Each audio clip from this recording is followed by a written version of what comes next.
పనైపోయాక వీళ్ళని రామచంద్ర ఎన్కౌంటర్ చేసేస్తాడంట. కొట్టేసిన డబ్బులు సగం వాడికి, సగం పోలీసులకి లెక్క చూపిస్తాడంట.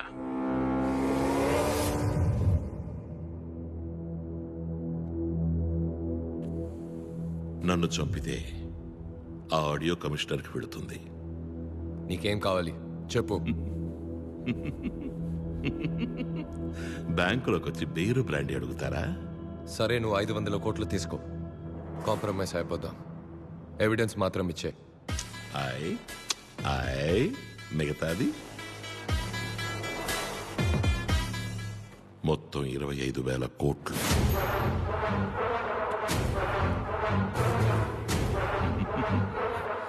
ఏ 25,000 కోట్లు? మర్చిపోయావా? పోనీ గుర్తు చెయ్యరా? బాగా డీప్గా వెళ్ళిపోయా. నీకు డెత్ కన్ఫర్మ్.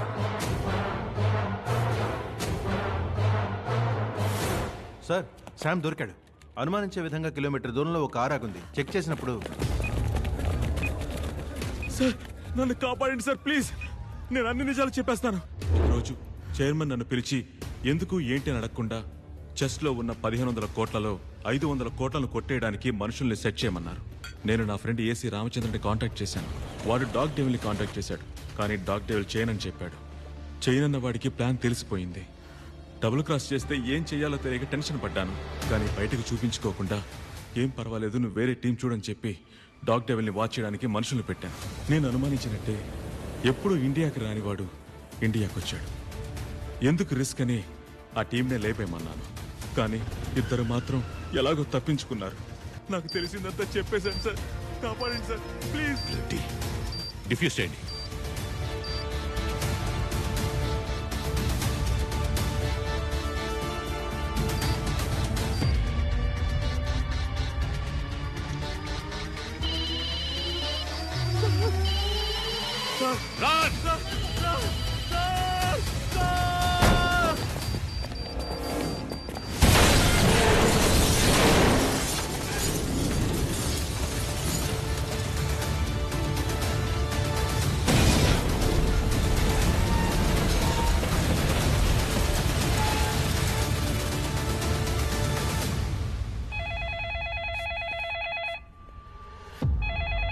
ప్రేమ్,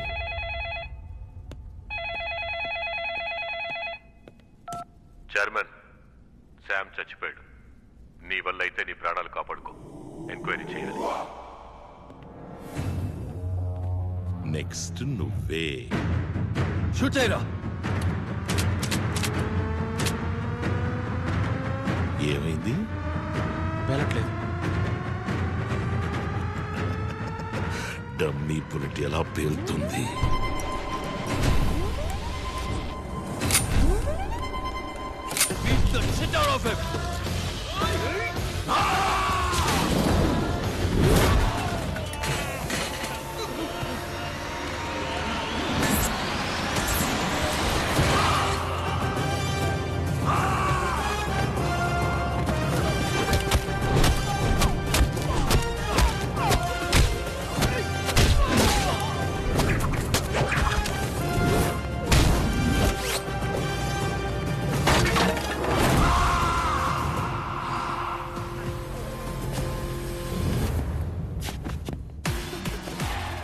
నీ అబ్బా పొద్దున్నోడు ఎవడైనా నాలాంటి కంత్రి గడితో పెట్టుకుంటాడా?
వెళ్ళన్రా.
నన్ను చంపేసి నువ్వు ఇక్కడి నుంచి తప్పించుకోలేవు.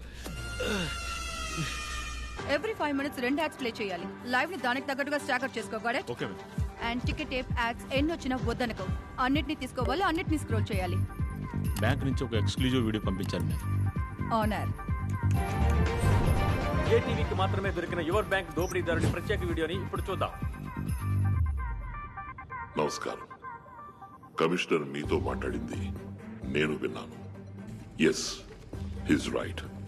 Bank is just not a business, service కూడా. నేను ఒక సంఘటన చెప్తాను.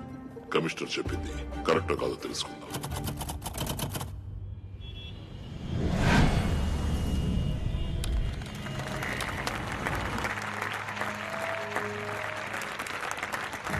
Credit cards, insurance, PL, mediclaim, mutual funds, ఎఫ్డీస్లలో ఎక్కువ కస్టమర్స్ ని పట్టి టార్గెట్ అచీవ్ చేసి ఈ సంవత్సరం best employee of the year award అందుకోబోతున్నది Solomon Marripalem branch, Rishi Hooda colony branch, Shahrukh and Vishal MVP branch. వీళ్ళందరూ 5 days గోవా ట్రిప్ ని గెలుచుకున్నారు. Give them a big hand. మిగతా వాళ్ళు కూడా వీళ్ళలాగే అన్ని ప్రొడక్ట్స్ లోనూ టార్గెట్ ని అచీవ్ చేయాలి. సార్, చాలా మంది క్రెడిట్ కార్డు వద్దంటున్నారు సార్. టార్గెట్ అచీవ్ చేయడం కష్టంగా ఉంది. మురళీధర్, బాబు, కస్టమర్లను బోన్ పెట్టి పట్టాలి. బోన్ మాత్రమే పెడితే ఎలుక పడదు. అందులో ఎండు చేప పెట్టాలి. ఎండి చేప? నీ అన్నదమ్ములైన నిన్ను నమ్మి 50 రోజులకు వడ్డీ లేకుండా నీకు అప్పిస్తారా? మా బ్యాంక్ ఇస్తుంది అని చెప్పు. క్రెడిట్ కార్డు తీసుకోండి సార్, అవసరం వస్తే వాడుకోండి, లేదా ఓ మూల పడేసి ఉంచండి చెప్పు.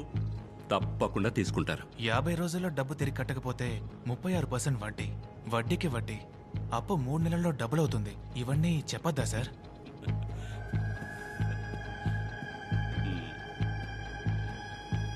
ఈ టై ఎందుకు కట్టుకోమంటావో తెలుసా? డీసెంట్ గా ఉంటుందని కాదు, పొరపాటును కూడా నిజం బయటకు రాకుండా ఉండడానికి. అబద్ధం చెప్పాలా సార్? మనం అబద్ధం చెప్పట్లేదే బాబు, జస్ట్ నిజాన్ని దాస్తున్నాం అంతే. తప్పు కాదా సార్? తప్పు కాదనుకుంటే జీతం తీసుకోవచ్చు. సి, నువ్వు చేస్తే నీ కుటుంబాన్ని ఎవరు కాపాడతారు? ఇన్సూరెన్స్ చేయమని మనం అడుగుతున్నప్పుడు ఇంకొక మనిషి వచ్చి కాపాడతాడనే పరిస్థితి వచ్చేంత వరకు మనం ఇన్సూరెన్స్ ని విక్రయించవచ్చు. డబ్బులు లేకపోతే కుక్కలు కూడా నిన్ను పట్టించుకోవనే పరిస్థితి ఉన్నంత వరకు loan, debit card, credit card అన్నిటినీ విక్రయించవచ్చు. All the best.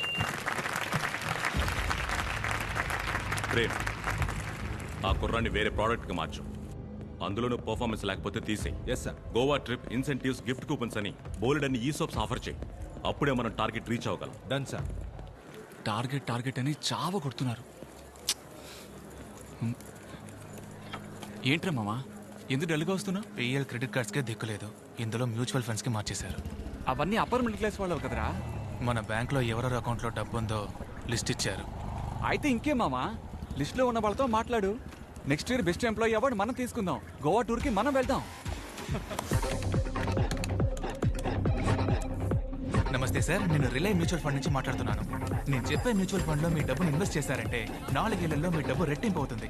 రిటర్న్స్ 25% వరకు ఉంటుంది సార్. రెట్టింపు అవుతుంది. మీరు ధైర్యంగా ఇన్వెస్ట్ చేసి కాలు మీద కాలు వేసుకొని కూర్చోండి. ఈ ఇయర్ బెస్ట్ ఎంప్లాయీ అవార్డు అందుకోబోయేది మిస్టర్ కవిన్ సీతమదార బ్రాంచ్.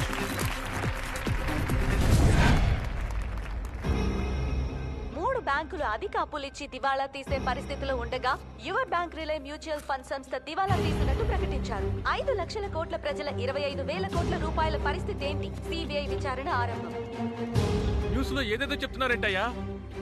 ఏమయ్యా, నిన్ను నమ్మే కదయ్యా డబ్బు పెట్టాను. నేను మీ బిడ్డలంటోడిని, నన్ను నమ్మి వెయ్యండి అని చెప్పావు కదా. ఏయ్, బయటికి రారా. ఏయ్, బయటికి రారా. మమ్మల్ని మోసం చేస్తావా? నీ అంతు చూస్తావు.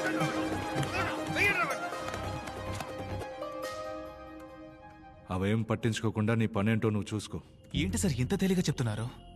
మన బ్యాంక్ జస్ట్ మ్యూచువల్ ఫండ్స్ లో పెట్టుబడి పెట్టమని రికమెండ్ చేసింది. మ్యూచువల్ ఫండ్స్ వాడు షేర్ మార్కెట్లో పెట్టాడు, లాస్ అయింది. మనమేం చేయగలం? వెళ్ళు బాబు, నీకు ఇవన్నీ అర్థం కావు. అర్థమయ్యేలా చెప్పండి సార్, లేదా పోలీసుల దగ్గరికి వెళ్తాను. ఆ? నువ్వు అందరి దగ్గర సంతకాలు తీసుకున్న పేపర్స్ లో కంపెనీ నష్టపోతే డబ్బు తిరిగి రాదని రాస్తుంది. అది చదివి చూపించావా? అయితే ముందు నిన్నే లోపలికి తోయాల్సి వస్తుంది. 5 లక్షల మంది డబ్బు, 25,000 కోట్లు లాస్. ఇదంతా ఎలా జరిగిందని వెళ్ళి జనానికి చెప్తే అర్థం కాలేదని పోతూ ఉంటారు. డబ్బు అంటే ఏంటి, డాలర్ ఎందుకని వరల్డ్ రిజర్వ్ కరెన్సీ, ఎందులో పెట్టుబడి పెట్టాలి, ఎందులో అసలు పెట్టుబడే పెట్టకూడదు, దేనికి అప్పు తీసుకోవాలి, దేనికి అప్పు తీసుకోకూడదని ప్రజలే తెలుసుకోవాలి. వాళ్ళని వాళ్లే కాపాడుకోవాలి. మనమేం చేయగలం చెప్పు? అంతా టైం అనుకోవాల్సిందే, అంతే. నేను మీ బిడ్డలంటోడిని, నన్ను నమ్మి వెయ్యండి అని చెప్పావు కదా. వాళ్ళని వాళ్లే కాపాడుకోవాలి.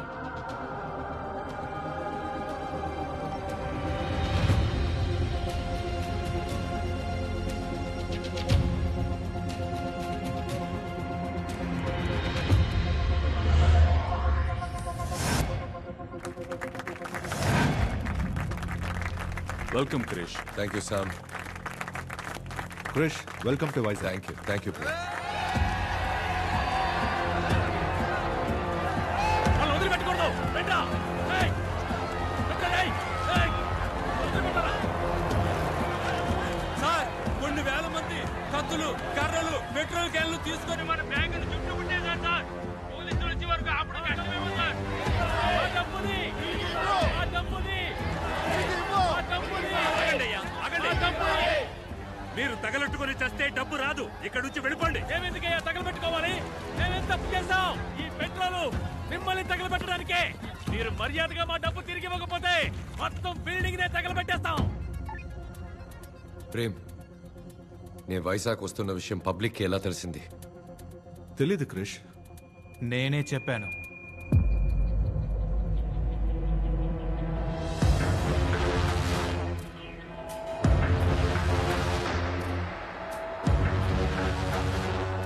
ఈ రోజు మీరు డబ్బు తిరిగి ఇవ్వకపోతే ఇక్కడి నుంచి ఒక్కరు కూడా ప్రాణాలతో బయటికి వెళ్ళలేరు. గాడ్స్. పోలీసు వచ్చే వరకు అందరూ లోపలికి వెళ్ళి సేఫ్ గా ఉండండి. వెళ్ళండి, వెళ్ళండి.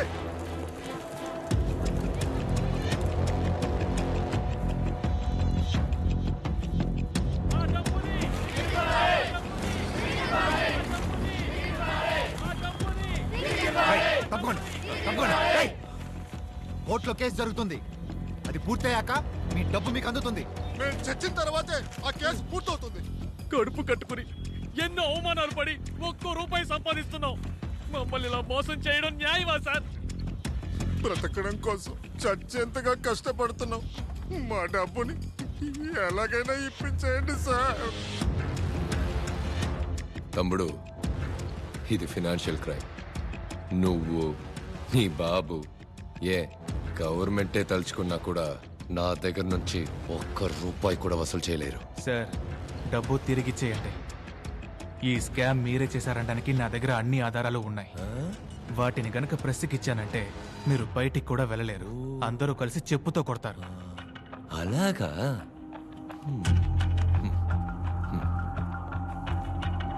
కొన్ని సంవత్సరాలకు ముందు ఒక క్రికెట్ టీం ఫ్రాడ్ చేసిందని బ్యాన్ చేశారు. జ్ఞాపకం ఉందా? దానికి దీనికి ఏంటి సార్ కనెక్షన్? ఉంది. ఆ క్రికెట్ టీం కొన్ని సంవత్సరాల తర్వాత మళ్ళీ ఆడడానికి వచ్చింది. అప్పుడు న్యాయంగా ప్రజలు ఏం చేసి ఉండాలి? మీ మీద మేము పెట్టుకున్న నమ్మకానికి ద్రోహం చేశారు, క్రికెట్కి కళంకం తెచ్చిపెట్టారని వాళ్లే రివర్స్ అయి ఉండాలి, తిట్టుండాలి. కానీ ప్రజలేం చేశారు? పాపం ఎన్నో గంటలు క్యూల నుంచుని బ్లాక్లో ఎన్నో వేలిచ్చి టికెట్లు కొన్నారు, పోరాడి పోలీసుల దగ్గర తన్నులు తిన్నారు, ఈ టీం కోసం ప్రాణాలు కూడా ఇస్తామన్నారు. దీని నుంచి ఏం అర్థమవుతుంది? పబ్లిక్కి మంచిది చెడ్డది, మంచోడు చెడ్డోడు వీటి గురించి ఏ దిగులు లేదు. అదే విధంగా వాళ్ళు నన్ను మర్చిపోతారు, నేను మోసం చేయడానికి రెడీ అవుతాను, ప్రజలు మోసపోవడానికి రెడీ అవుతారు. పబ్లిక్కి వాళ్ళని ఎంటర్టైన్ చేసేవాడే లీడర్.